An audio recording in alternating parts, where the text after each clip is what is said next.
Yo había largado la facultad, trabajaba, tenía 2 empleos para poder vivir, y así empezó la historia.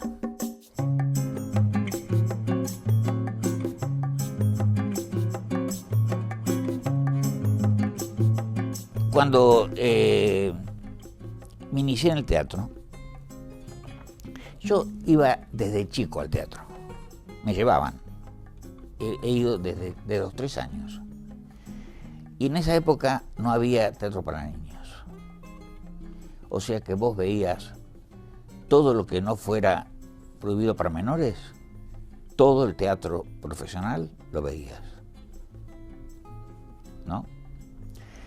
Y cuando yo llegué a los 15 años, 14 años, descubrí el teatro independiente, los grupos de teatro independiente que había en Buenos Aires, que eran, no es lo que es ahora el teatro independiente, eran grupos teatrales con un director o una directora o directores a la cabeza que daban clases de vocalización, de corporal, de historia del teatro, etcétera. Bueno, y que tenían repertorio. Había 35 teatros independientes en esa época de esa índole, ¿no? Muchos de los actores que después fueron muy famosos se formaron en esos grupos. Por ejemplo, Lidia Lamezón, Oscar Ferriño, padre, muchos otros, muchos. Cuando yo terminé mi bachiller, 17 años tenía, yo estaba decidido a dedicarme al teatro. Y a mí me dijeron, una carrera. Entonces, sí, no quería tener problemas en mi casa, entonces empecé a estudiar Derecho. Pero paralelamente a eso me inscribí en las clases de Nuevo Teatro, que en esa época era el mejor teatro de los independientes, para mi gusto. Y ahí lo conocí a Fernández, ingresamos juntos, y a Novoa.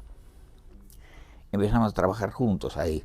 Y a los pocos meses nos invitaron a los 3 a ingresar al elenco. Lo primero que me preguntaron es, ¿qué sabe hacer usted? Yo era un chico que había terminado el bachiller, yo había estudiado toda mi vida en un colegio mañana y tarde, desde los 6 años. Yo no sabía hacer nada con las manos. Entonces, bueno, Fernández estaba en la misma condición. Tampoco sabía hacer nada. ¿Qué nos dieron? Un cajón de clavos torcidos, porque no se tiraba nada. Y un cajón vacío. Y un martillo a cada uno. Para llegábamos al teatro y enderezábamos clavos. Los poníamos en el cajón ya enteros. Siempre las mujeres iban a la sastrería, o otros que sabían un poco de carpintería hacían bastidores. O sea que todos trabajábamos. Cuando nosotros tomamos la máscara, nos propusimos cambiar el sistema. No hacer nada.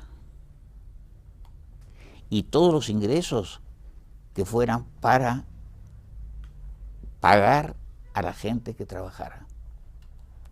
O sea, si necesitábamos una escenografía, se pagaba a gente que trabajaba en escenografía. En la parte de sastrería igual. No hacíamos nada, íbamos a estudiar.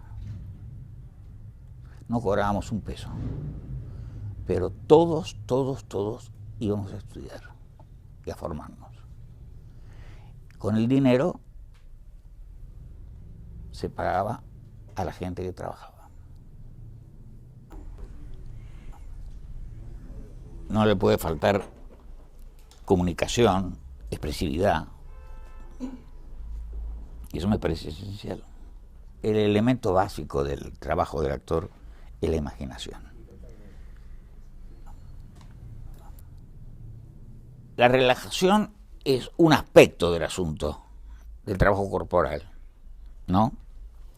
Cuando hablamos de tensión, hablamos de tensión muscular, ¿no?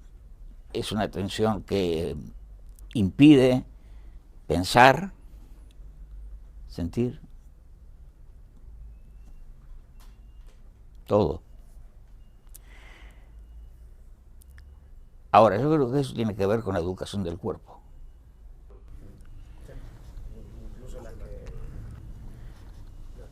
Lo que yo veo de diferencia es que no leen. No leen nada. No leen, no conocen de... Para nosotros, leer el material teatral era de todos los días, tarea de todos los días. Y lo leíamos con apasionamiento. Entonces, entre nosotros hablábamos de los personajes de las obras como si fueran familia. Uno conocía los personajes de las obras de Chekhov, de Ibsen, de Discépolo, y entonces hablábamos mucho de eso. Entonces estábamos familiarizados ya con un aspecto que me parece esencial, la estructura dramática.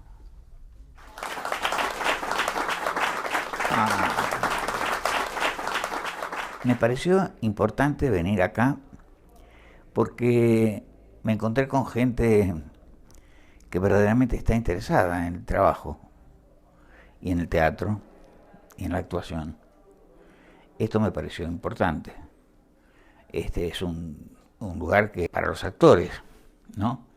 Y el hecho de sentir que están despiertos, vivos y deseosos de escuchar y aprender es bárbaro. Escucharlo siempre es un placer y por muchas veces que lo he escuchado hablar siempre hay algo nuevo que se aprende o algo que no escuchaste anteriormente y es hermoso y se aprende un montón. Lo escucho hablar y es maravilla porque lo escucho con el corazón, ¿no? Transmite algo lindo y algo de la pasión por lo que hace, ¿no? Que creo que la vocación nuestra es muy pasional. El trabajo es el motor por el cual uno crece. Tiene que trabajar siempre, siempre, sobre sí mismo, siempre. Y es un trabajo difícil en el sentido de que muchas veces es ingrato, ¿no? Hay épocas difíciles para los actores, en que de pronto no tienen trabajo, o no son las cosas como quisieran, pero es muy importante mantenerse y no bajar los brazos, nunca. No mucha gente tiene acceso a una charla con Agustín Alesso, no lo conocen a veces, lo han sentido nombrar, traerlo, que se junte con la gente. Vos entrás a un curso de Alesso, pero entrás cuando después de 3 años, 4 años te da. Los primeros años te lo dan otros profesores. No sé, tenerlo acá es una maravilla.